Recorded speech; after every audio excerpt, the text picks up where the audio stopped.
नमस्कार दोस्तों, मैं सीए रवि अग्रवाल आप सभी का स्वागत करता हूं अपने यूट्यूब चैनल टैक्स मंच पर।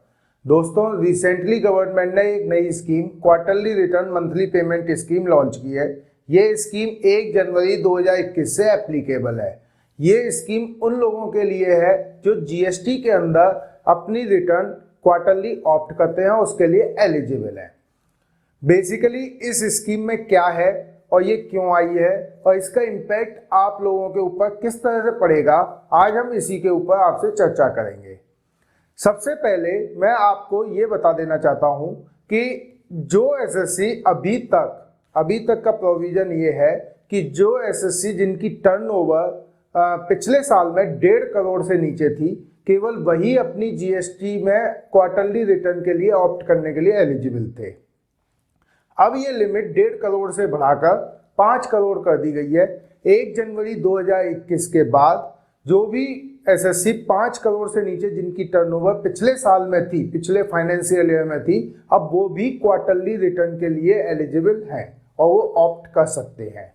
और दूसरा चेंज एक और है कि जो रिटर्न क्वार्टरली ऑप्ट करते हैं, जो एसएससी क्वार्टरली रिटर्न ऑप्ट करते हैं, उस केस में उनको अपनी जीएसटीआर 1 क्वार्टर एंड होने के अगले महीने के लास्ट डे तक फाइल करनी थी। वो अब डेट घटा करके अगले महीने की 13 तारीख कर दी गई है। जैसे अगर जुलाई टू सितंबर की क्वार्टर की रिटर्न उनको पहले जीएसटीआर 1 में 31 अक्टूबर तक का टाइम मिलता था, अब वो टाइम उनको केवल 13 अक्टूबर तक ही मिलेगा। अब 13 अक्टूबर की ड्यू डेट है। अब बात करते हैं जो quarterly return monthly payment scheme आई है वो क्यों आई है।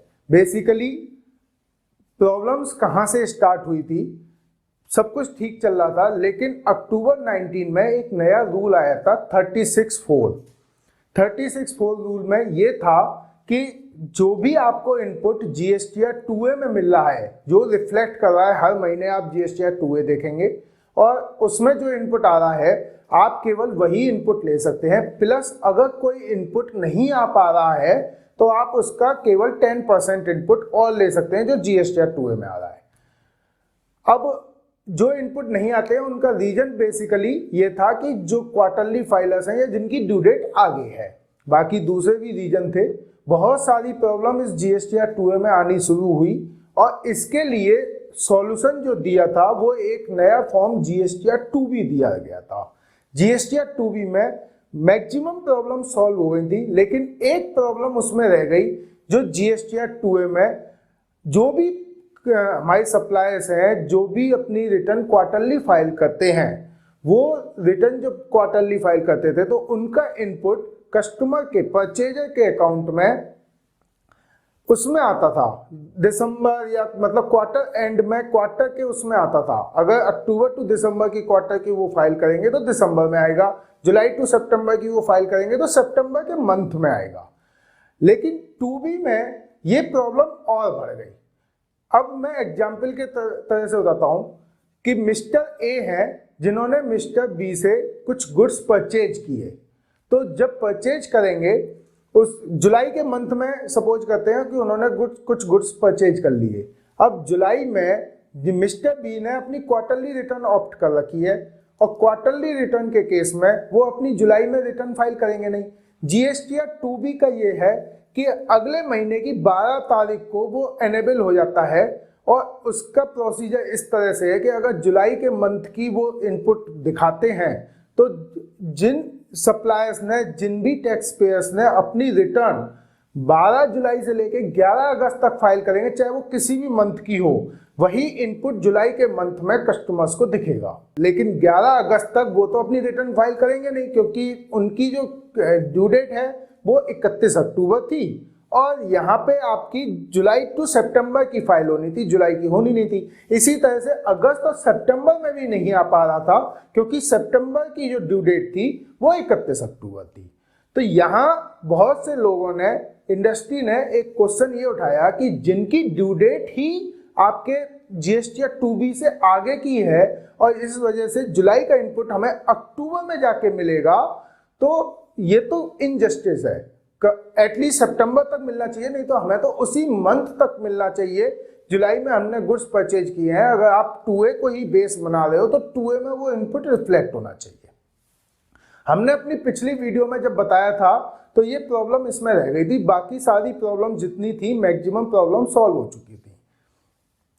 इसी प्रॉब्लम को सॉल्व करने के लिए अब ये quarterly return monthly payment scheme आई है, और ये जो प्रॉब्लम है कि जो हमारा अक्टूबर में मिल रहा है, इसी वजह से इन्होंने अपनी ड्यू डेट को 31 तारीख से घटा के 13 तारीख कर दिया, और साथ में GSTR 2B के लिए एक चेंज कर दिया कि GSTR 2B 12 तारीख को नहीं 14 तारीख को ही एनेबल होगा। मतलब अगर वो जो है सितंबर में डालेंगे, सितंबर के मंथ के क्वार्टर की 13 तारीख को डालेंगे तो सितंबर में उसका इनपुट मिल जाएगा। अब लेकिन चलो 1 महीना तो कम हो गया, लेकिन फिर भी जो है हमारे 2 महीने का डिफरेंस है। अगर जुलाई का इनपुट मुझे सितंबर में मिल रहा है वो भी गलत है, जुलाई का इनपुट जुलाई में मिलना चाहिए। तो इसके लिए एक नई फैसिलिटी निकाली गई, इनवॉइस फर्निशिंग फैसिलिटी। जो भी टैक्स पेयर सप्लायर्स हैं वो हर महीने अपनी इनवॉइस फर्निशिंग फैसिलिटी के थ्रू अपने इनवॉइसेज अपलोड कर सकते हैं 50 लाख रुपए तक। और ये फैसिलिटी जो अवेलेबल होगी ये मंथ एंड के अगली डेट से, जैसे जनवरी का है तो 1 फरवरी से लेके और 13 फरवरी तक ये अवेलेबल होगी। उसमें जो सप्लायर हैं अपनी इनवॉइसेज अपलोड कर सकते हैं। और 2B में भी ये चेंज कर दिया, 2A में भी ये चेंज कर दिया कि जो भी इनवॉइस फर्निशिंग फैसिलिटी से इंफॉर्मेशन आएगी वो भी उसमें रिफ्लेक्ट होगी, तो इनको जो है इनपुट मिल जाएगा। जो भी मंथली है, अगर उन्होंने फैसिलिटी के थ्रू, सप्लायर ने फैसिलिटी के थ्रू किया तो उसका इनपुट भी सेम मंथ में मिल जाएगा। यहाँ प्रॉब्लम सॉल्व हो गई कि हाँ जी क्वार्टरली फाइलिंग से अगर वो डील करते हैं, क्वार्टरली रिटर्न जिनकी है सप्लायर्स की, अगर वो डील करते हैं तो उनको भी मंथली बेसिस पे इनपुट मिल जाएगा। लेकिन अब प्रॉब्लम्स आती है जो टैक्स पेयर्स जिन्होंने क्वार्टरली ऑप्ट किया है, और प्रॉब्लम ये आती है कि सबसे पहली बात डुप्लीकेसी, कि वो GSTR 1 में भी फाइल करेंगे, GSTR ये जो IFF है। दूसरी प्रॉब्लम है कि हमारी कंप्लायंस बढ़ गई कि हमें करना ही है तो फिर हम क्यों ना मंथली रिटर्न कर लें, ये प्रॉब्लम आती है। तो सबसे पहली बात, आपकी कोई डुप्लीकेसी नहीं है। डुप्लीकेसी इसलिए नहीं है कि जो आप इनवॉइस फर्निश करेंगे इनवॉइस फर्निशिंग फैसिलिटी के थ्रू, उसको आप उस इनवॉइस को, उस क्रेडिट नोट को डालने की जरूरत नहीं है अपनी GSTR 1 में। जो भी आपकी क्वार्टरली है वो ऑटोमेटिकली फिल होके आएगा और आपको दोबारा से डालने की कोई जरूरत नहीं है। ये तो आपकी डुप्लीकेसी बिल्कुल भी नहीं है। दूसरी बात आती है कंप्लायंस बढ़ गई, तो कंप्लायंस और फैसिलिटी में फर्क होता है। कंप्लायंस आपके ऊपर मैंडेटरी डाली गई है, आपको एक एक्ट में बोला गया है आपको मैंडेटरीली करना है। अगर उसमें डिले करेंगे और उसमें नहीं फाइल करेंगे तो आपके ऊपर इंटरेस्ट, पेनल प्रोविजन, सारे रूल्स एप्लीकेबल होंगे। आपकी ये ड्यूटी है और आपको करना है, लेकिन फैसिलिटी आपकी ड्यूटी नहीं है, ये एक एडिशनल बेनिफिट्स है। ये बेसिकली आपको इसलिए दिया गया है कि आप जो है समस्याओं को, जो आपके कस्टमर्स को आ रही है, आप उनसे कह के इसको सॉल्व कर सकें। फैसिलिटी आपकी बिल्कुल भी मैंडेटरी नहीं है और ये आपकी ऑप्शन पे है, आप करें या ना करें। अब जो क्वेश्चन आता है कि 50 लाख, लेकिन मेरा तो जो है टर्नओवर ज़्यादा जाता है। पहली बात तो ये, अगर हर महीने का 50 लाख से ज़्यादा का आपके इनवॉइसेज हैं तो आप क्वार्टरली के लिए एलिजिबल ही नहीं होंगे, क्योंकि अगर 50 लाख को मैं मल्टीप्लाई करूं 12 से तो 6 करोड़ आता है, जबकि आपकी एलिजिबिलिटी केवल 5 करोड़ तक है। आपका क्वेश्चन है कि 50 लाख रुपए तक का हम डालेंगे लेकिन किसी महीने में ज़्यादा हो गए तो हम कैसे करेंगे? तो इसमें आप जो है फैसिलिटी के थ्रू केवल 50 लाख तक ही डाल सकते हो। जो इनवॉइस आपके बच गए हैं वो आपको अपनी क्वार्टरली GSTR 1 में डालने हैं। फर्स्ट और सेकंड मंथ में आप केवल 50 लाख रुपए तक ही डालेंगे, और अगर किसी वजह से किसी मंथ में ज़्यादा टर्नओवर चली गई और बाकी महीनों में कम होती है तो आपके जिस मंथ में ज़्यादा गई है तो जो रिमेनिंग इनवॉइसेज हैं वो आप अपने क्वार्टरली में डाल दीजिए। यहाँ ये आपकी प्रॉब्लम सॉल्व हो गई। लेकिन आपका एक क्वेश्चन है कि हम फिर इससे अच्छा मंथली क्यों ना कर लें, क्योंकि हमें जीएसटीआर 3B भी मंथली करनी पड़ती है और ये हमें एक इनवॉइस फर्निशिंग फैसिलिटी भी, फिर जीएसटीआर 1 भी। तो पहली बात, अब जीएसटीआर 3B मंथली नहीं है, अब वो क्वार्टरली हो गई है। तो अगर आपने क्वार्टरली ऑप्ट किया है तो आपके लिए रिटर्न्स के नाम पे केवल 2 रिटर्न्स जाएंगी, बाकी आप फैसिलिटी यूज कर रहे हैं जिसके ऊपर कोई इंटरेस्ट पेनल्टी नहीं लगेगी। रिटर्न्स के नाम पे केवल 2 रिटर्न जाएंगी, जीएसटीआर 1 और जीएसटीआर 3B। अब लेकिन एक चीज ध्यान रखना, ये जीएसटीआर 3B जाएगी तो क्वार्टरली, लेकिन आपको चालान मंथली पे करना है। अब ये चालान मंथली पे करने की कैलकुलेशन कैसे होगी, इसके लिए 2 ऑप्शन दिए गए हैं। पहला ऑप्शन है fixed sum method. Fixed sum method में क्या है कि अगर आपने अभी क्वार्टरली किया है लेकिन पिछले महीने तक आप मंथली स्कीम में थे, मंथली फाइल कर रहे थे, तो उस केस में जो भी आपने कैश में चालान पे किया है पिछले महीने का, उसके इक्विवेलेंट अमाउंट ही आपको फर्स्ट मंथ में, जिस क्वार्टर में आपने सेलेक्ट किया, पहले 2 महीने में आपको चालान पे करके रखना है। और जब चालान आप पे करने जाएंगे तो वहां पे ऑप्शन आएगा monthly payment for quarterly tax payers, उसको सेलेक्ट करके आप चालान पे कर दीजिएगा। जब ये चालान पे करेंगे तो उसमें जो अमाउंट आएगी, अगर आप फिक्स्ड सम मेथड करते हैं और उस केस में अगर आप उसके पिछले महीने में मंथली थे, पहले तक मंथली थे, अब क्वार्टरली आए हैं, तो आपको पिछले महीने में जो टैक्स आपने कैश में पे किया, क्रेडिट से कोई मतलब नहीं है, आपकी लायबिलिटी 150 रुपए थी, आपने 50 रुपए का इनपुट लिया, 100 रुपए आपने कैश में पे किया था, आपको 100 रुपए ही पे करने हैं। जिस हेड में आपने जितने जितने पे किए, CGST, SGST, IGST, उसी हिसाब से आपको पे करने हैं। वो आप फर्स्ट मंथ में, सेकेंड मंथ में पे कर दीजिए।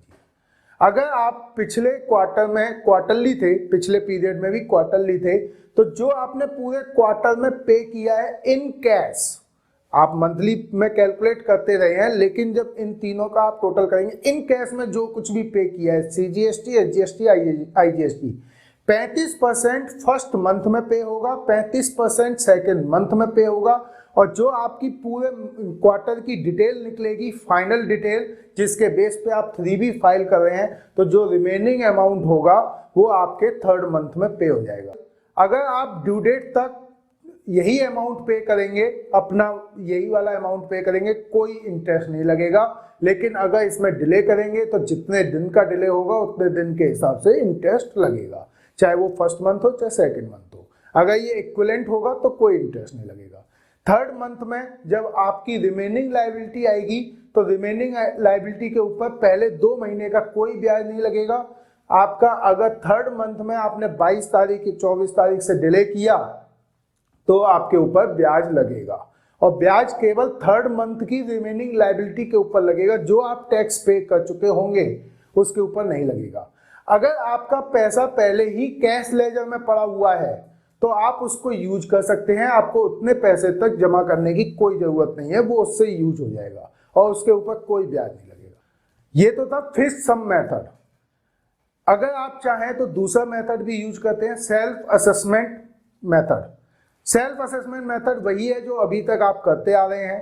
आपको अपना जो है लायबिलिटी देखनी है हर महीने, आपको अपना इनपुट देखना है हर महीने, और उसका जो डिफरेंस आएगा, आपका जितना कैश बैलेंस में पड़ा हुआ है, माइनस करके आप जमा कर दीजिए। अगर आप वो लायबिलिटी जमा कर देते हैं, हर महीने आप जमा करते आ रहे हैं, आपको कोई वो नहीं पड़ेगा। अब क्वेश्चन ये उठता है कि अगर मेरा ज्यादा जमा हो गया कैलकुलेशन के हिसाब से और मुझे फिर मैं एक्सेस अमाउंट का क्या करूंगा। अगेन आपके पास दोनों ऑप्शन है, आप चाहें तो हर क्वार्टर में उसको रिफंड के लिए अप्लाई कर सकते हैं एक्सेस कैश पेड के नाम से, या फिर आप चाहें तो उसको जो है बैलेंस को रख सकते हैं, जिससे आप अगले क्वार्टर में किसी मंथ में पे कर सकें। अगला क्वेश्चन आएगा कि इसमें अगर हम टाइम पे नहीं करते तो ब्याज के अलावा क्या लेट फीस भी लगेगी, जैसे 3B को लेट फाइल करने पे लगती थी। लेट फीस केवल रिटर्न लेट फाइल करने पे लगेगी। अगर आप जो है चालान लेट डिपॉजिट करेंगे तो केवल इंटरेस्ट लगेगा, लेकिन लेट फीस उस केस में नहीं लगेगी। लेकिन सेल्फ असेसमेंट में जब आप जा रहे हैं तो एक चीज का ध्यान रखेंगे, इसकी कैलकुलेशन अभी तक क्या है, 3B जब आप फाइल करते थे तो आप उसमें डिटेल डालते थे, ऑटोमेटिकली चालान क्रिएट होके आता था, आप पे कर देते थे। यहाँ आपको खुद से क्रिएट करना है तो आपको अपनी एक्सेल में डिटेल बनानी पड़ेगी, एक्सेल या कभी भी कहीं भी बनानी पड़ेगी डिटेल, और डिटेल बना के आपको लायबिलिटी लिखनी है हर महीने और आपको इनपुट लेना है। लेकिन ये ध्यान रहे इनपुट वही वाला होगा जो GSTR 2B में आ रहा होगा, और एज पर रूल 36(4) के अगर कोई नहीं आ रहा है तो आप GSTR 2B के एडिशनली 10% और ले सकते हैं। उससे ज़्यादा का इनपुट आपको तब भी अलाउड नहीं होगा। वो इनपुट आप लेकर के फिर ही चालान उसका निकाल के और वो पे करिए। अब बात करते हैं कि इस स्कीम में कौन एलिजिबल है और ये किस तरह से वर्क करेगी। कोई भी एसएससी जो 5 करोड़ से नीचे की जिनकी पिछले साल में टर्नओवर थी वो इस स्कीम के लिए एलिजिबल हैं, और किसी भी क्वार्टर में आप ये ऑप्ट कर सकते हैं। पहले जैसे स्कीम चलती थी आपको फाइनेंशियल ईयर वाइज ही ऑप्ट करना होता था, और एक बार अगर आपने क्वार्टरली में ऑप्ट कर लिया तो आप केवल मंथली में आ सकते थे, लेकिन अगर मंथली में ऑप्ट कर दिया तो आप क्वार्टरली में नहीं जा सकते थे। ये इस स्कीम में ऐसा नहीं है, यहाँ फाइनेंशियल ईयर वाइज नहीं चलेगा, यहाँ क्वार्टरली चलेगा। एलिजिबिलिटी आपकी 5 करोड़ की है पिछले साल से, लेकिन अगर इस साल में, पिछले साल आपकी 5 करोड़ से कम थी, लेकिन इस साल में किसी भी क्वार्टर में जहां 5 करोड़ से ऊपर हो गए हैं तो आप ऑप्ट कीजिए मंथली के लिए। अगले क्वार्टर से आपको मंथली फाइल करना है, जो सेम क्वार्टर में आप क्वार्टरली फाइल करेंगे। ऑप्ट करने का जो टाइम लिमिट है वो पिछले क्वार्टर का 2 महीने और इस क्वार्टर के 1 महीने है। अगर आपको 1 जुलाई से क्वार्टरली करना है, 1 जुलाई से आपको मंथली करना है या क्वार्टरली करना है, जो कुछ भी करना है वो आप 1 मई से लेकर के 31 जुलाई के पीरियड में ऑप्ट कर सकते हैं, तो वो 1 जुलाई से हो जाएगा। अगर आप अप्रैल के किसी मंथ में करेंगे तो अप्रैल टू सितंबर के लिए वो ऑप्ट होगा। आप जो भी ऑप्ट करेंगे आपको बार बार ऑप्ट करने की जरूरत नहीं है। जब तक आप उसको रिवर्स नहीं करेंगे, रिवाइज नहीं करेंगे, तब तक वही ऑप्शन आपका चलता रहेगा। दूसरी बात ये कि अभी तक ये था जहां पे भी एक्ट में लिखा होता था एग्रीगेट टोटल टर्नओवर, उसका मतलब पैन बेसिस पे माना जाता था कि आपके पैन पे कितनी टर्नओवर है, उसी हिसाब से आपकी हर जगह एलिजिबिलिटी बनती थी। लेकिन इस पर्टिकुलर थिंग के लिए, इस पर्टिकुलर स्कीम के लिए आपकी जो टर्नओवर काउंट होगी वो GSTN वाइज होगी। आपका GSTN में जो पिछले साल में आपकी GSTR 1 में जो टोटल किया गया है उसका एग्रीगेट लिया जाएगा। अगर कोई पर्सन है जिनकी टर्नओवर 15 करोड़ की है और उनके 5 रजिस्ट्रेशन है, तो ये पॉसिबिलिटी है कि 1-2 रजिस्ट्रेशनों में 5 करोड़ से ऊपर की टर्नओवर हो और बाकी के रजिस्ट्रेशन में 5 करोड़ से नीचे हो। वो जिनमें 5 करोड़ से ऊपर है वो तो मंथली रहेंगे, लेकिन जिनमें 5 करोड़ से नीचे हैं वो चाहें तो उनको क्वार्टरली ऑप्ट कर सकते हैं, इसमें कोई प्रॉब्लम नहीं है। क्वार्टरली ऑप्ट जब कर लेंगे तो ये जब पहली बार आएगा, फर्स्ट टाइम ये अपॉर्चुनिटी दी जा रही है 1 जनवरी से जब ये स्कीम लॉन्च होगी, तो उस केस में गवर्नमेंट अपनी तरफ से ऑटो फिट करके, ऑटो डीम्ड करके क्वार्टरली और मंथली सेलेक्ट करके देगी। आप उसे एडिट कर सकते हैं। जिन लोगों ने अपनी अक्टूबर की रिटर्न 30 नवंबर से पहले within due date file कर देंगे, 30 नवंबर को उनके ऑटो डीम्ड करके एक ऑप्शन क्रिएट होके आ जाएगा। 30 नवंबर से लेके 31 जनवरी तक का टाइम उनके पास है, अगर वो मंथली से क्वार्टरली या क्वार्टरली से मंथली करना चाहें तो। नहीं तो जो उन्होंने डीम्ड किया वही एप्लीकेबल हो जाएगा।